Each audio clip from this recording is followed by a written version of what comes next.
రంజాన్ మాసం ఇది కేవలం ఉపవాసాల సమయం మాత్రమే కాదు.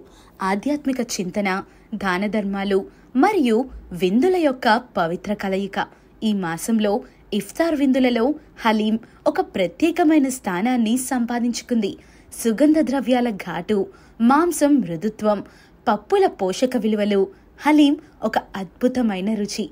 కానీ ఈ రుచి వెనుక కొన్ని రహస్యాలు దాగి ఉన్నాయి. హలీం అనేది మధ్యప్రాచ్య దేశాల నుండి భారతదేశానికి వచ్చిన ఒక సాంప్రదాయ వంటకం. ఇది గోధుమలు, మాంసం, పప్పులు, సుగంధ ద్రవ్యాలతో తయారు చేయబడుతుంది. హలీం యొక్క చరిత్ర శతాబ్దాల నాటిది. ఇది మొదట ఇరాన్లో తయారు చేయబడింది. అక్కడి నుండి భారతదేశానికి వ్యాపించింది. హైదరాబాద్లో హలీం ఒక సాంస్కృతిక చిహ్నంగా మారింది. రంజాన్ మాసంలో ప్రతి వీధిలో, ప్రతి ఇంట్లో హలీం తయారవుతుంది. కానీ ఈ రుచికరమైన వంటకం వెనుక కొన్ని రహస్యాలు దాగి ఉన్నాయి. హలీం పోషకాల గని అని అందరికీ తెలుసు. ఇందులో ప్రోటీన్లు, ఫైబర్, విటమిన్లు, ఖనిజాలు పుష్కలంగా ఉంటాయి. కానీ ఈ పోషకాల వెనుక కొన్ని ప్రమాదాలు కూడా దాగి ఉన్నాయి. కండరాలకు బలం, శరీరానికి శక్తిని అందిస్తాయి. కానీ కిడ్నీ సమస్యలు ఉన్నవారికి ప్రోటీన్లు హానికరం. జీర్ణక్రియను మెరుగుపరుస్తుంది, మలబద్ధకాన్ని నివారిస్తుంది. కానీ అతిగా ఫైబర్ తీసుకోవటం వల్ల కడుపుబ్బరం, గ్యాస్ వంటి సమస్యలు వస్తాయి. రోగ నిరోధక శక్తిని పెంచుతాయి, శరీరాన్ని ఆరోగ్యంగా ఉంచుతాయి. కానీ కొన్ని విటమిన్లు మరియు ఖనిజాలు అధిక మోతాదులో తీసుకోవటం వల్ల విషపూరితం కావచ్చు. హలీం తయారీలో నూనె, ఉప్పు ఎక్కువగా ఉపయోగిస్తారు. ఇది గుండె జబ్బులు, రక్తపోటు, మధుమేహం ఉన్నవారికి హానికరం. హలీం అందరికీ అనుకూలమైనది కాదు. కొంతమంది వ్యక్తులు హలీం తినటం వల్ల తీవ్రమైన ఆరోగ్య సమస్యలను ఎదుర్కొనే అవకాశం ఉంది. హలీంలో కార్బోహైడ్రేట్లు ఎక్కువగా ఉంటాయి.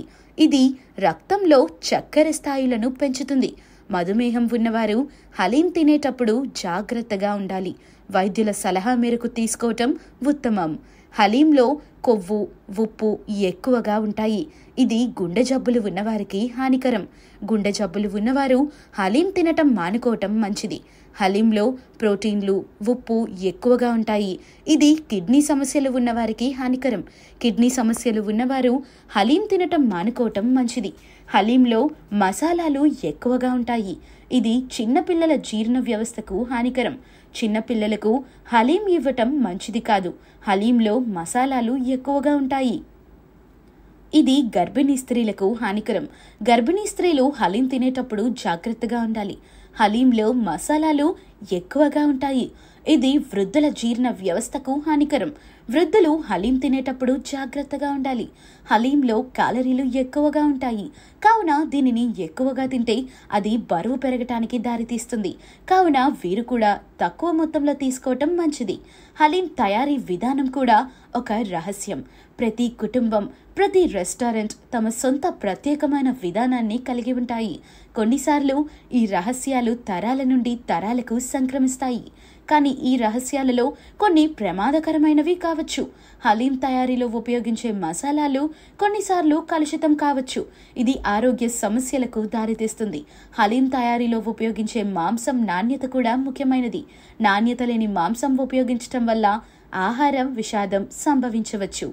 హలీం తయారీలో ఉపయోగించే నూనె, ఉప్పు మోతాదు కూడా ముఖ్యమైనది. అధిక మోతాదులో నూనె, ఉప్పు ఉపయోగించటం వల్ల ఆరోగ్య సమస్యలు వస్తాయి. హలీం తినాలనుకునే వ్యక్తులు కొన్ని జాగ్రత్తలు తీసుకోవటం మంచిది. హలీంను తక్కువ మోతాదులో తినటం మంచిది.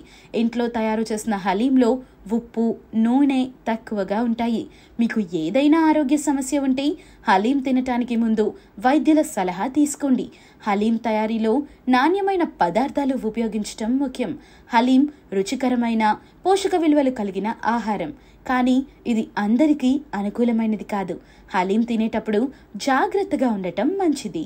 ఈ వీడియోని లైక్ చేసి ఛానల్ని సబ్స్క్రైబ్ చేయండి.